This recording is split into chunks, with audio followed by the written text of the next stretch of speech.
Shalom jemaat yang dikasihi Tuhan, mari kita menyiapkan waktu kita untuk membaca, mendengar, dan merenungkan kebenaran firman Tuhan. Saya akan membacakan dari 3 Yohanes pasal yang pertama ayat yang ketiga. Sebab aku sangat bersuka cita ketika beberapa saudara datang dan memberi kesaksian tentang hidupmu dalam kebenaran. Sebab memang engkau hidup dalam kebenaran. Bapak Ibu Saudara yang dikasihi Tuhan, setiap kita memiliki identitas diri dan orang mengenal identitas kita dari bahasa dan budaya kita. Seperti orang dapat mengenal identitas saya dari bahasa dan budaya yang saya gunakan atau nyatakan sehari-hari. Bagaimana dengan identitas kita sebagai orang percaya? Bagaimana orang dapat mengenal identitas kita sebagai pengikut Kristus, yakni melalui hidup dalam kebenaran dan kasih yang diwujud nyatakan. Bapak Ibu Saudara, surat Yohanes ini ditujukan kepada seorang percaya yang setia bernama Gaius di ayat yang pertama. Nah, siapa Gaius? Gaius adalah seorang yang sangat dihargai oleh Rasul Yohanes dan menjadi teladan iman yang baik. Yohanes memuji Gaius atas keramahan dan kebaikannya, khususnya dalam menyambut dan membantu orang-orang yang datang membawa pesan Injil. Ini kita dapat lihat di ayat yang pertama sampai ke-8. Nah, secara garis besar, Paulus memuji Gaius karena 2 hal. Yang pertama, hidup Gaius dalam kebenaran. Di ayat 3-4, Gaius disebut sebagai orang yang hidup dalam kebenaran dan menghidupi imannya dengan baik, bahkan di tengah komunitas. Nah, yang kedua, kasih yang diwujud nyatakan melalui perbuatan, di mana Gaius bersedia menerima saudara-saudara seiman yang dalam perjalanan, sekalipun mereka adalah orang asing bagi Gaius. Ayat 5-8. Bapak Ibu Saudara, selain itu, ada 2 orang lain yang disebutkan oleh Rasul Yohanes dalam bagian ini, yakni Diotrephes dan Demetrius. Diotrephes adalah orang yang memiliki pengaruh di gereja. Beberapa penafsir menyebutkan ia adalah seorang pemimpin yang bersifat diktator.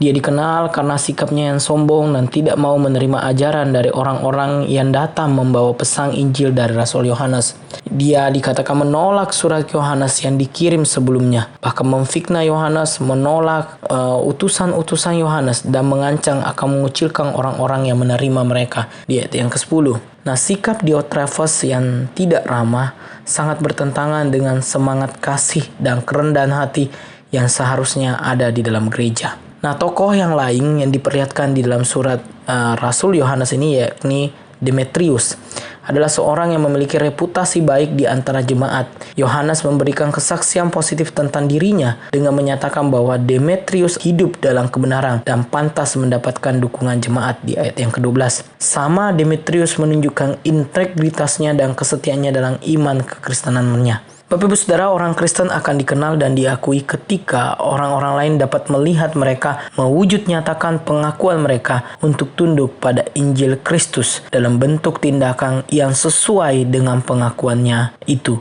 J.K. Packer dalam bukunya Evangelism and the Sovereignty of God mengatakan, bentuk penyembahan tertinggi adalah penyembahan kehidupan Kristen yang tidak mementingkan diri sendiri, merupakan kehidupan yang mencerminkan karakter Allah. Gaya hidup, tindakan, dan karakter kitalah yang mencerminkan kemuliaan Allah dan membuat Injil tampak bagi dunia.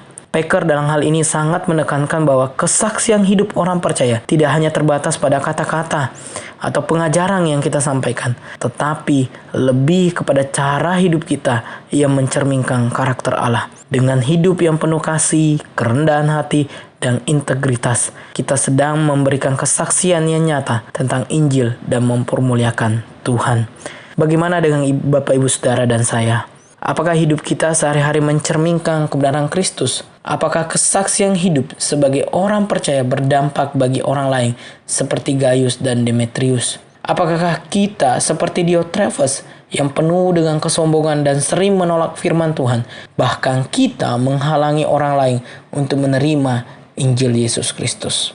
Bapak Ibu Saudara yang dikasihi Tuhan, marilah kita hidup senantiasa dalam kebenaran firman Tuhan dan kasih yang diwujud nyatakan melalui tindakan kita kepada sesama, sehingga melaluinya orang dapat mengenal identitas kita sebagai orang percaya dan Tuhan dimuliakan.